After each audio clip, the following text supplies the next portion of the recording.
అందరికీ నమస్కారం అండి. నా పేరు అఖిల దుద్యమారి. నిన్న మధ్యాహ్నం నుంచి ఒక వీడియో సర్క్యులేట్ అవుతుంది కొండాపూర్ జోన్లో.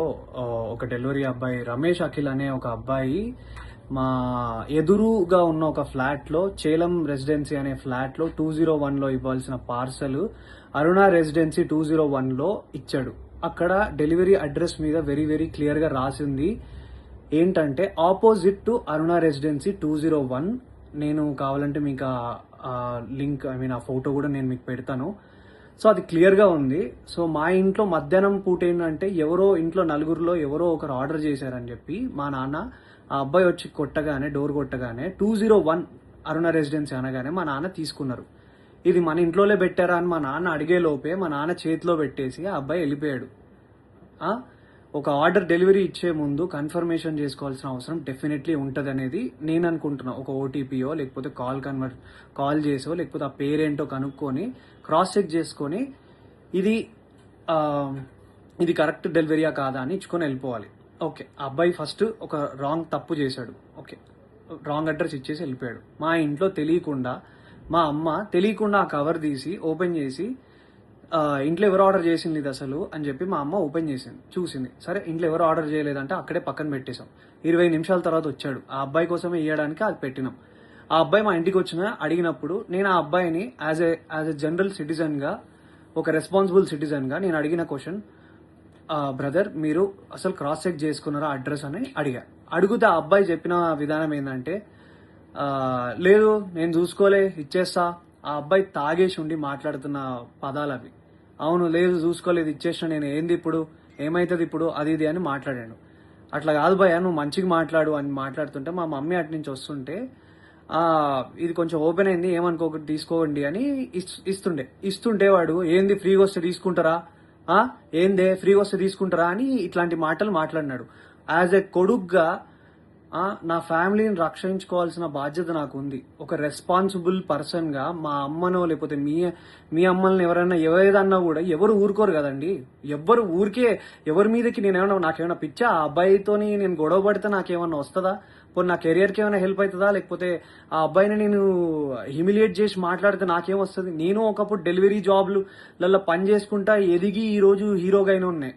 నాకు ఎవ్వరి మీద కావాలని నెగిటివిటీ చేసి ఆ అబ్బాయిని హ్యూమిలియేట్ చేసి చేయాల్సిన అవసరం నాకు లేదు. నా సినిమాలో నేను సెల్ఫ్ రెస్పెక్ట్ గురించే చూపించిన. అట్లాంటిది ఒక అబ్బాయి సెల్ఫ్ రెస్పెక్ట్ చేయాలని నేను ఎందుకు అనుకుంటా. ఆ అబ్బాయి మాట్లాడిన విధానం తప్పు. ఆ అబ్బాయి తాగేసి వచ్చి ఆ ఆర్డర్ ఎక్కడో ఇవ్వాల్సింది ఇక్కడ ఇచ్చిండు. అండ్ ఇదే ఇష్యూ ఏంటంటే, ఇంకో విషయం ఏంటంటే, మా ఎదురింగ్ ఇంట్లో చేలం రెసిడెన్సీలో ఇంట్లో ఉన్న 201 వాళ్ళు ఏంటంటే ఆపోజిట్ అరుణ రెసిడెన్సీ అని పెట్టారు. వాళ్ళ వల్ల ఇది 10th టైం. ఒకసారి కాండమ్ ప్యాకెట్స్ వచ్చినాయి, ఒకసారి సిగరెట్ ప్యాకెట్లు వచ్చినాయి. మీ మమ్మీ మీరు ఫ్యామిలీ ఉన్న వాళ్ళకి సిగరెట్ ప్యాకెట్లు కాండమ్ ప్యాకెట్లు వస్తే మీరు తీసుకోగలుగుతారా? అంటే wrong address definitely, but still అది ఎంత ఎంబారెన్సింగ్ ఉంటుంది అనేది మీకు అర్థమవుతుందా? నా మీద అందరు సోషల్ మీడియాలో నిజమేంటో, నా సైడ్ నుంచి ఉన్న స్టోరీ ఏంటో తెలుసుకోకుండా అందరు నా మీద నెగిటివ్ కామెంట్స్ కొడుతున్నారు. నీకు అంత బలిసిందా, ఇంది చేసినా అది చేసినా, మా పేరెంట్స్ని నన్ను అందరినీ ఇష్టం వచ్చినట్టు తిట్టి మాట్లాడుతున్నారు కదా బ్రదర్. నేను అదే అడుగుతున్నా, ఒకవేళ మీ ఇంట్లో మీదకి నెగిటివ్గా మాట్లాడితే మీరు దాన్ని ఎందుకు చేసినావు, నువ్వు చేసింది తప్పు కదా, నువ్వు రాంగ్ ఆర్డర్ ఇచ్చినావు కదా అని చెప్పి నేను ఆ అబ్బాయిని అడగడానికి వెళ్ళిన. ఆ అబ్బాయి ఆ ఆర్డర్ ఆ అబ్బాయికి ఇచ్చేసినాక కూడా మెట్లు దిగుతూ నా ఫోన్ తీసి నువ్వు హీరో కదా, నేను వైరల్ చేస్తా, నాకు తెలుసు నువ్వు అది ఇదని మాట్లాడినాడు. చెప్పండి, నేను రెస్పాన్సిబుల్గా ఉండి వద్దు నీ ఆర్డర్ నీకు ఇచ్చేసినాక నువ్వు కిందికి వెళ్ళిపో అని మర్యాదగా ఆ అబ్బాయిని వెళ్ళిపో అని చెప్పి నేను అక్కడి నుంచి పంపిస్తుంటే ఆ అబ్బాయి వీడియో తీసి ఫోన్ తీసిండు. మా అమ్మ నాన్న వాళ్ళు తానికి వాళ్ళు భయపడ్డారు. అరే ఏం చేస్తున్నాడు ఇప్పుడిప్పుడే మా మనోడు ఇట్లా వస్తున్నాడు, ఈ అబ్బాయి ఏంది ఇట్లా మాట్లాడుతున్నాడు అని చెప్పి వాళ్ళు టెన్షన్ పడినారు. మీరు చెప్పండి, మీరు ఈ సిచ్యువేషన్ ఉంటే మీరేం చేస్తారు మీరు చెప్పండి. నేనైతే రెస్పాన్సిబుల్గా ఉన్నా. నా మీద జరిగిన ఈ అలిగేషన్ దాని గురించి నేను పోలీస్ వాళ్ళ దగ్గరికి వెళ్ళి మాట్లాడి ఫిర్యాదు చేయడం జరిగింది. సో నేను ఆర్ మా అమ్మ మా నాన్న ఏదైనా తప్పు చేసి ఉంటే definitely we will be sorry for that. నేను కావాలని ఏం వాళ్ళ మీదకి వెళ్ళలేదు. ఆ అబ్బాయి మా అమ్మ మీదకి తప్పుడుగా మాట్లాడిండు, తప్పుడు మాట వదిలిండు, అది కూడా కొంచెం తాగిన మత్తులో ఉన్నాడు. ఆయన ఏ బిల్డింగ్లో ఇవ్వాలో ఏది ఇవ్వకుండా చూసి ఇచ్చిన విధానం బట్టి నేను ఏం మాట్లాడుతున్నావురా నువ్వు, జాగ్రత్తగా మాట్లాడు, నోరు దగ్గర పెట్టుకొని మాట్లాడు అని చెప్పి నేను వాడిని అడ్రస్ చేసిన. వాడిని కొట్టడానికి నేను వెళ్ళలేదు. మీరు చూసిన ఆ వీడియోలో కూడా మా నాన్న నన్ను ఆపడానికి ట్రై చేస్తున్నాడు. దేనికి ఆపడానికి ట్రై చేస్తున్నాడు అంటే వాడు వీడియో తీస్తున్నాడు, వద్దు నాన్న అక్కడికి వెళ్ళకు, నీకేమైనా అయితే ప్రాబ్లం అవుతుందని చెప్పి మా నాన్న చెప్తున్నాడు. నేనేమో మా అమ్మ నాన్న, ఇప్పుడు మనం ఎంత కష్టపడ్డా కానీ ఏమి ఇస్తాం, మన అమ్మ నాన్నకు రెస్పెక్ట్ ఇస్తాం. అట్లాంటిది ఏ సంబంధం లేని అసలు మా ఆర్డర్ కాని దానికి మా ఇంట్లోకి వచ్చి మళ్ళీ బై మిస్టేక్ గా 20 నిమిషాల తర్వాత మళ్ళీ వచ్చి దానికి నేను ఆ అబ్బాయి వచ్చి ఇష్టం వచ్చినట్టు ఏందే ఫ్రీగా వస్తే తీసుకుంటావా అని మీ ఇంట్లో ఉన్న వాళ్ళని ఎవరినన్నా అంటే మీరు ఊరుకోగలుగుతారా బ్రదర్? మీరు చెప్పండి. నాకు నన్ను ఇన్ని మాట్లాడుతున్నారు కదా, I'm able to take it. నాకు ఓకే, నాకేం ప్రాబ్లం లేదు. తప్పు నాదైతే నేను తలొంచుకొని అబ్బాయికి సారీ చెప్పడానికి నాకు ఏ ప్రాబ్లం లేదు. కానీ ఒక డెలివరీ బాయ్ ఆ అబ్బాయి ఇన్స్టాగ్రామ్ ఓపెన్ చేసి చూడండి, హుక్కా బాటిళ్లతోని ఒక బైక్ కి సంబంధించిన నెంబర్ ప్లేట్ లేకుండా, కార్ కి సంబంధించిన నెంబర్ ప్లేట్లు లేకుండా ఉన్నారు.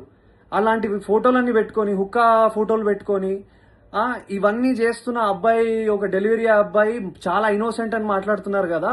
ఆ అబ్బాయి తాగొచ్చిండో ఏం చేసి వచ్చిండో ఎవరికి తెలుస్తుంది? ఎవరు దాన్ని తీసుకురాగలుగుతారో చెప్పండి. నేను రెడీ ఉన్నా.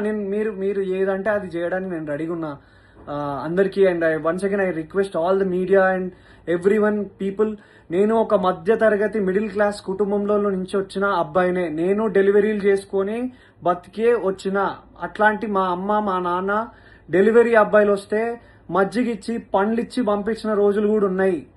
మా అమ్మను ఒక మాట అన్నారు, అది తప్పు, అబ్సల్యూట్లీ తప్పు. అది అలా అనడం ఏది కూడా కరెక్ట్ కాదు.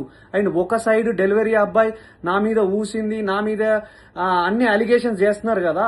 సీసీటీవీ ఫుటేజ్ ఉంటది కదండి, ఆ సీసీటీవీ ఫుటేజ్ తీసుకోండి. అది కూడా చూసుకొని అప్పుడు మీరు మీడియాలో సర్క్యులేట్ చేయండి. అఖిల్ నిజంగా బలుపెక్కి కొట్టుకుంటున్నాడా అని అప్పుడు వేయండి సార్ మీరు స్టేట్మెంట్లు. అప్పుడు వేయండి సార్ మీరు ఇలాంటి మాటలన్నీ ట్విట్టర్ లో మాట్లాడుతున్న ప్రతి మాటలు. ఇప్పుడు కాదు కదా సార్, ఇది తప్పు కదా. ఒక విషయాన్ని కరెక్ట్ గా అది నిజమా కాదా అని తెలుసుకున్నాక ఒక ఆరోపణ వేయండి సార్. నేను 100% తప్పు చేస్తే నేను ఆరోపణ తీసుకోవడానికి నేను రెడీగా ఉన్నా.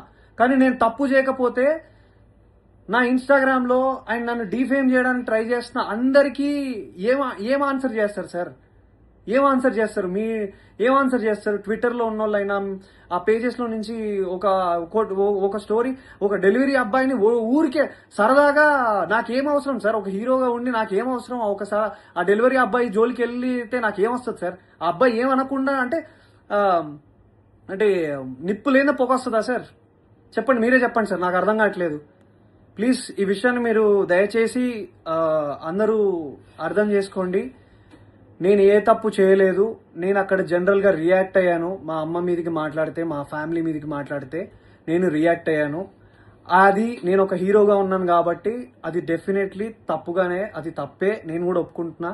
అలా అంత అగ్రెసివ్ గా రియాక్ట్ అవ్వాల్సిన అవసరం లేదేమో. కామ్గా ఉండి వెళ్ళి స్టేషన్లోకి వెళ్ళి చెప్పాల్సిందేమో. కానీ ఆ అబ్బాయి తాగిన మత్తులు ఇంకేదైనా చేస్తే ఎవరు సార్ రెస్పాన్సిబిలిటీ? సో నేను తీసుకోవాల్సి వచ్చింది. అండ్ ఆ అబ్బాయి క్లియర్ గా బ్లాక్ మెయిల్ చేస్తున్నాడు. నా వీడియో తీస్తా అని చెప్పి ఆ వీడియో పెట్టాడు. అండ్ ఇది నేను చెప్పాలనుకుంది ఇది సార్. ఇంకా మీ ఇష్టం. Thank you. జై హింద్.